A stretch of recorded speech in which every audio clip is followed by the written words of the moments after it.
Bonjour à tous, je m'appelle Fabien et je suis après Jésus. Quelqu'un m'a dit je suis baptiste et l'autre a dit je suis méthodiste.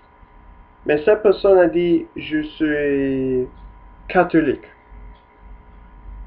Le corps de Christ, a-t-il un bras catholique et un pied baptiste? C'est que comment peut-il marcher? Donc, devant Dieu, ces choses sont toutes inutiles. Et le jour du jugement, ils vont tous venir à rien. À propos du jour du jugement, beaucoup de gens pensent que ce jour-là, nous serons tous dans une amphi devant Dieu, le juge, avec son manteau, qui nous va interroger, comme est-ce que tu as été le samedi 17, pourquoi as-tu, combien de fois, non. Les paroles de Jésus nous donnent une autre compréhension du jour du jugement.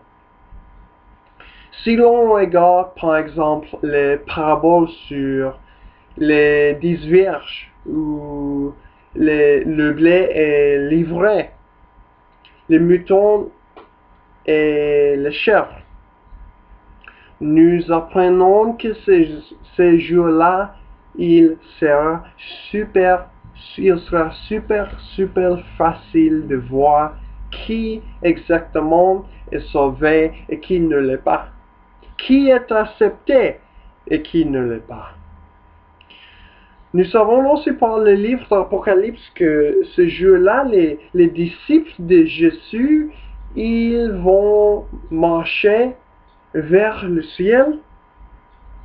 Ils auront un vêtement pur et brillant qui représente les actions justes qu'ils ont faites. Mais par contre, dans le livre de Saint Jean, Jésus lui-même a dit que si quelqu'un entend mes paroles et ne croit pas, je ne le juge pas. Parce qu'il a déjà ce qui le juge. Mes paroles, a dit Jésus, vont le juger ce dernier jour.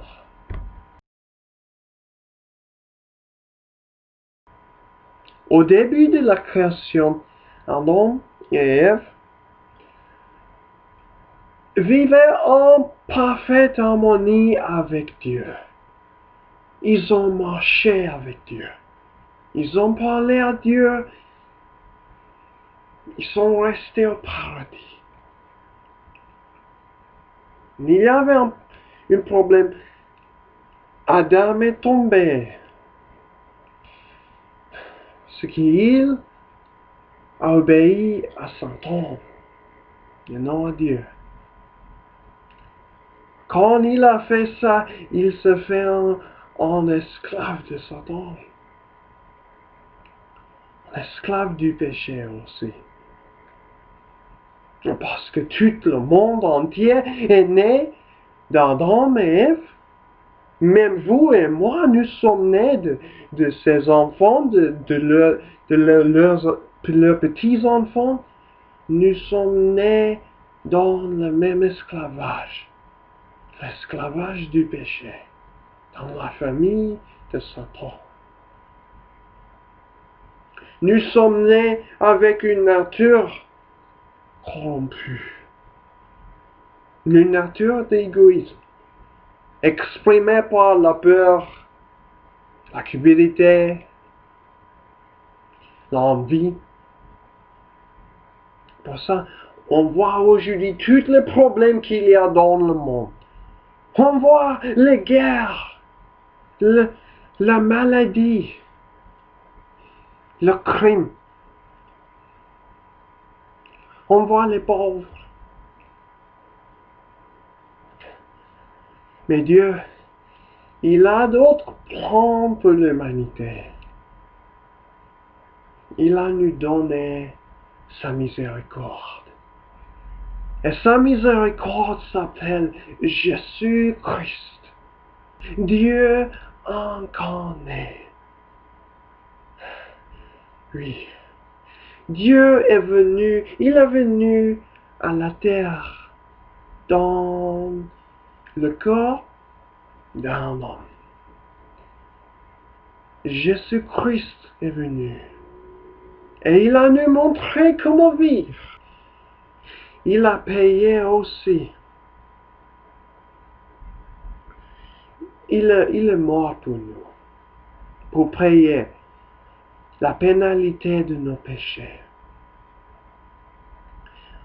Comme ça, chacun qui veut rejoindre la famille de Dieu, ils peuvent recevoir de ces cadeaux gratuits. Aujourd'hui, on peut se libérer de l'esclavage de Satan. On peut se libérer du péché. On peut rejoindre la famille de Jésus-Christ. On peut être des serviteurs de Jésus-Christ, le Créateur. On peut faire ça aujourd'hui.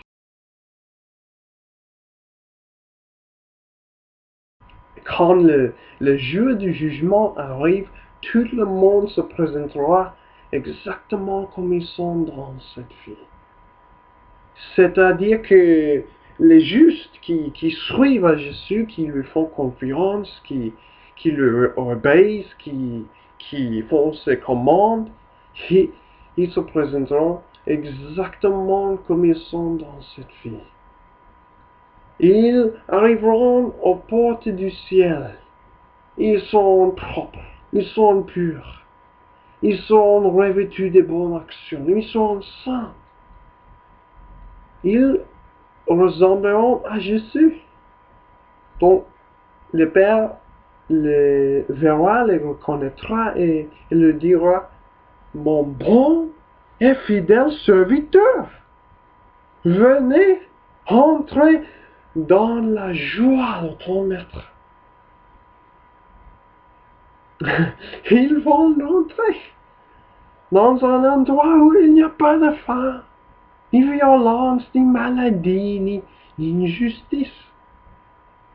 Là-bas, toute la création vit pour Jésus, seulement pour Jésus. Là-bas, les oiseaux ne cessaient pas de chanter. Les herbes ne cessaient de produire ses fruits. Ce que la vie abonde. Il n'y a pas d'obscurité. Il n'y a pas de mort. Mais une sérénité totale en présence de Dieu. Il y a une paix complète. Une vie complète.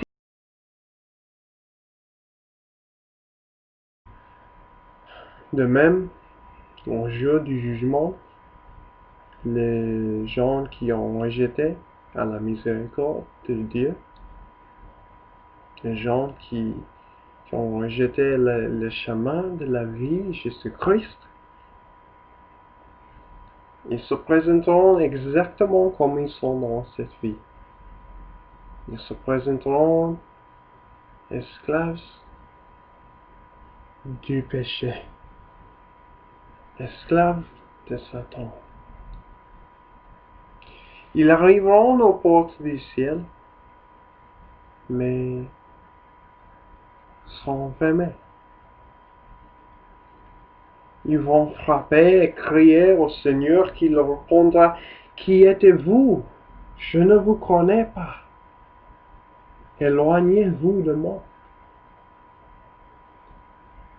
Et ils seront enlevés de là et jetés dans l'étanche de feu, dont portes seront scellées. C'est le lieu de tout le monde qui ne finit pas. C'est le lieu où il n'y a pas de paix à trouver. ni aucun repos. C'est le lieu de grands cris et d'agonie.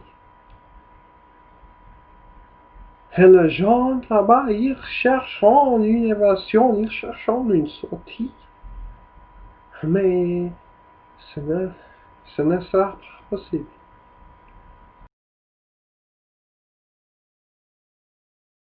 La question se pose, comment peux-je rejoindre la famille de Dieu? Saint-Père a dit comme ça, il a dit, premièrement, nous devons nous repentir. Il faut que l'on prenne la décision, je ne veux pas vivre pour moi-même.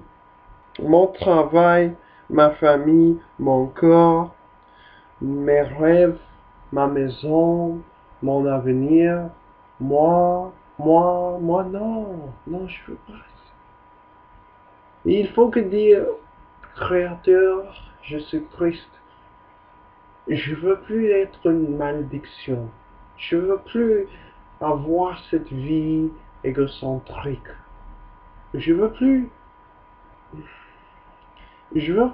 être sale. J'ai besoin d'être propre. Je veux être bon, juste. Je veux servir toi.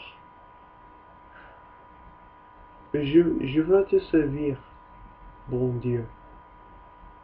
Je veux être ça.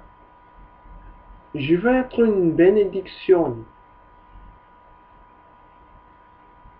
Je veux être la main et le pied de Dieu sur la terre. Je veux être usé par Dieu. Je veux te servir. Je veux être un délivré de l'humanité.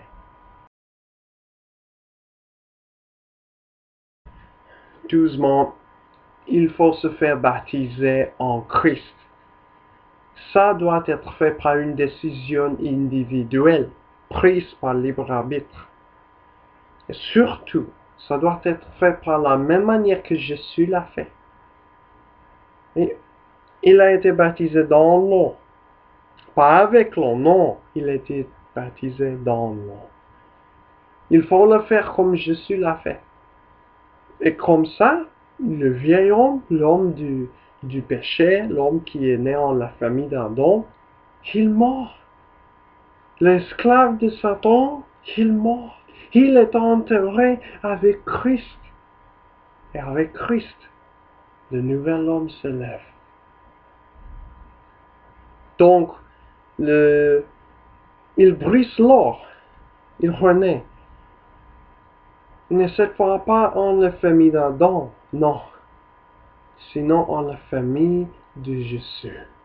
C'est que Jésus est son nouveau maître.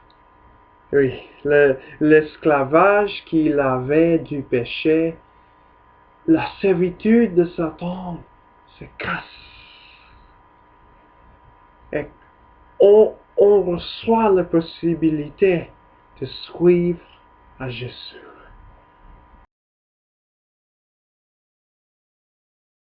Et quand vous êtes baptisé en Christ, il faut recevoir le Saint-Esprit. C'est l'Esprit de Jésus.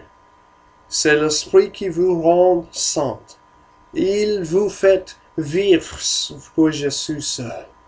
Il vous fait obéir ses commandes et être exactement comme lui. Et c'est très important, il faut le recevoir exactement comme les disciples de Jésus l'ont reçu. Il faut avoir la prévue de le Saint-Esprit. Prier en langue. Sambarakatash kierete kusuri biata kuskushekesh kataradan dorotosia. Le Saint-Esprit aussi, il va vous donner la puissance de Jésus. C'est l'esprit de puissance. Il va vous donner la puissance de guérir les malades, de chasser les démons, de prêcher son évangile et d'appeler à tous à suivre Jésus. Et quand vous faites ça, les gens, ils vont lui obéir. Ils ont lui obéi. Et vous devez lui baptiser en Jésus exactement comme vous êtes baptisé. Et lui enseigner à faire toutes les choses que Jésus a fait et a enseigné. Ils vont être des disciples de Jésus comme vous serez.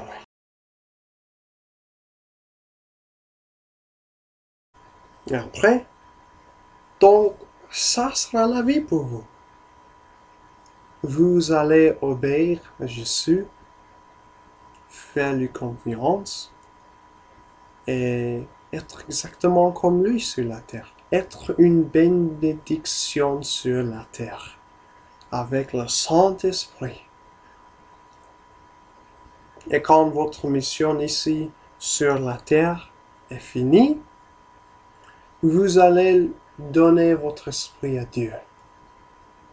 Au jour du jugement, vous arriverez aux portes du ciel, vous ressemblerez à Jésus.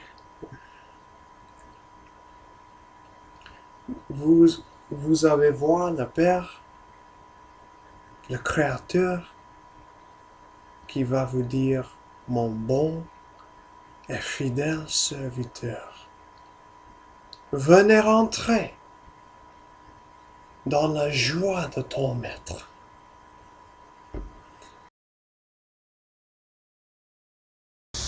Voyez-vous comment ce monde favorise les plus riches, les plus grands, les plus forts, les plus beaux, les plus talentueux, les plus intelligents, au détriment des autres?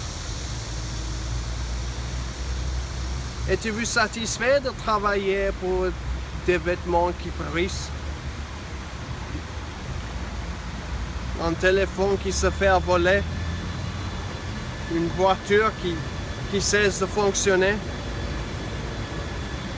Êtes-vous d'accord de vivre dans un monde plein d'injustice, de maladies et de mort? Je sais qu'il existe un monde sans corruption. Un monde où vos vêtements ne seront jamais usés. Vos affaires seront jamais volées.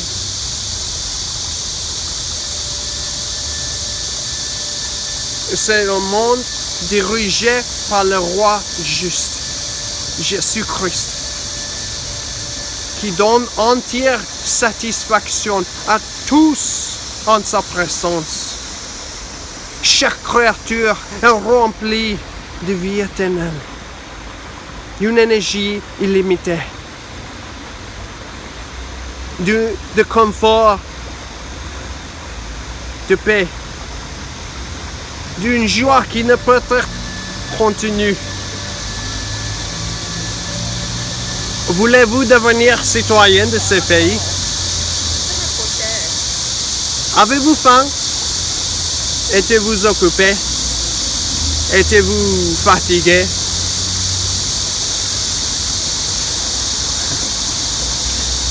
Vous ne voulez pas travailler pour les choses de Dieu à la place? Ne voulez-vous pas entendre Dieu, marcher avec lui, entendre que votre Père? Si c'est le cas, vous devriez faire de Jésus-Christ votre Seigneur. Vous devriez faire lui confiance. Obéissez-lui, obéissez ses commandements. Il est le roi éternel. Et selon sa parole, il n'y a que deux façons, deux manières dans cette vie. Une façon, c'est le chemin large, le chemin facile. Il y a beaucoup de gens sur ce chemin, que c'est le chemin qui semble juste à un homme, mais il arrive à la mort. Il y a aussi l'autre chemin. Ça s'appelle le chemin étroit. Il y a beaucoup de gens qui le recherchent, mais pas beaucoup qui le trouvent. Car c'est plus difficile. Mais c'est le chemin que Jésus-Christ nous a montré.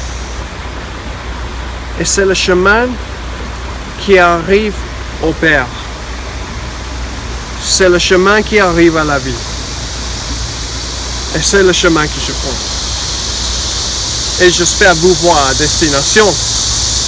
J'espère que vous vivrez pas pour vous-même, sinon pour celui qui est venu nous libérer.